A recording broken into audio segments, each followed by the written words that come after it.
Hi, Deborah and Ron. How are you? Hello, Angela. Hello, Angela. We're so happy to be with you today. So do I. So, what inspired you to this journey? Well, my mom started us both on this journey. When she developed dementia, I was initially very confused and upset. Mhm. And as I started coming to terms with things, I decided I wanted to stay connected with her throughout the dementia journey. And I wanted to look for the gifts and blessings along the way. So that started us both off. And during that time, Angela, as a way to kind of make sense of what was going on and to document what our family was going through, I started writing about my family. It was a natural thing for me since I am a writer. And so that started me collecting stories about my family's journey. And at one point, I was also writing short stories. Ron and I were invited to read at a literary reading. And I told Ron, I want to read one of the dementia essays. And neither of us knew if anybody would be interested. Angela, this was about 20 years ago when people weren't talking about this so much. I read my two short stories. I read my dementia essay. And afterwards, all these people came up to me. Some I knew, some I didn't. And they said, my mom, my sister, my cousin all have dementia. And they wanted to talk. And that was a moment when both Ron and I knew that sharing stories was a very important part of this journey for both the care partners and the people who are living with dementia. And then I'll throw in this, as fate would have it, not too many years later, my father developed dementia, followed by my mother. And so Deborah was our leader at that point in the family. Having gained all of this knowledge, it made it way, way, way easier for me to accept the dementia in my parents. Oh, so that was very touching moment, right? And very inspiring. Yeah. So I'm just curious, how do you make your story so unique? How do you bring laughter to people? Well, I think everybody has a unique story. And Yes. that is one reason why I love, we've done workshops for caregivers, encouraging them to write down their stories to share because everybody's is different, even though we share this beautiful common thread of wanting to help the people we care about who are living with dementia, of struggling with confusion, sometimes sorrow, and of wanting to live a purposeful and meaningful life while we're on that journey together.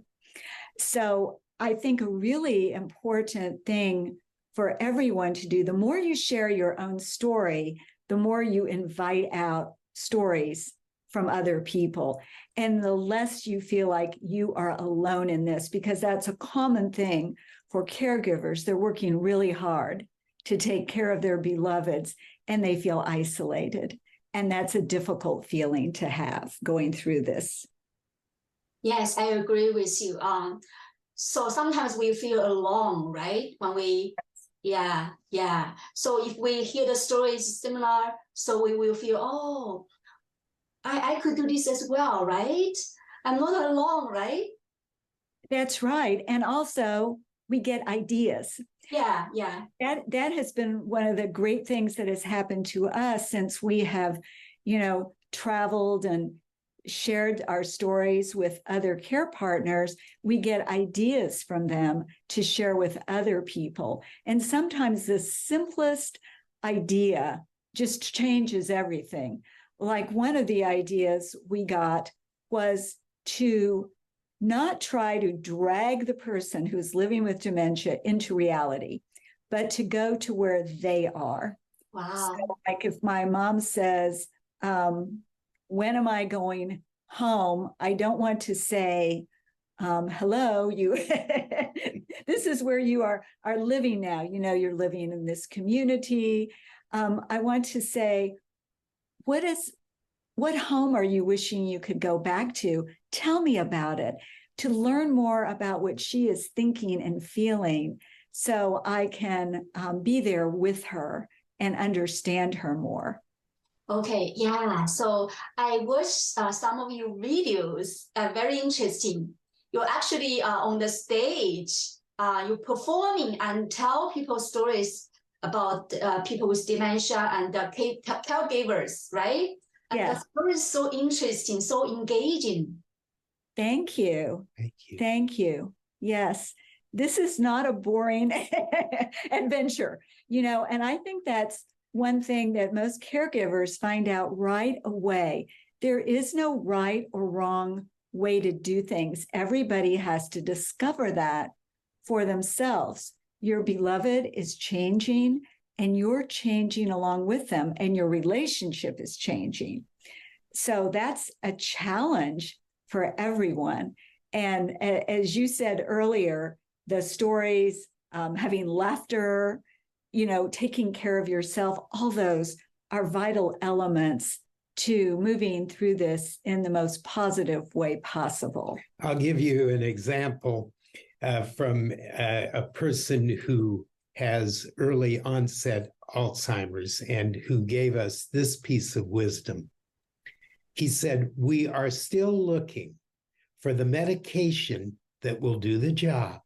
But in the meantime, we need to learn some new jokes and stories." I believe so. I think laughter is the best medicine, right? And you just approach it just totally different way, right? Like I'm a healthcare professional. We always, you know, give people medicine, you know, therapy, but you gave people laughter. Well, that, you know, that we are not healthcare professionals. We are family care partners. And so what we are looking at is, as again, I said, how do we stay connected? How do we help our person we love who's living with dementia feel like they have a life of purpose? They're learning, they're staying connected with their friends and family. And so that, and then how do we have fun while we're doing all this? And so, as you said so beautifully, laughter is a big part of that for us. Yeah, thank you for sharing that with us.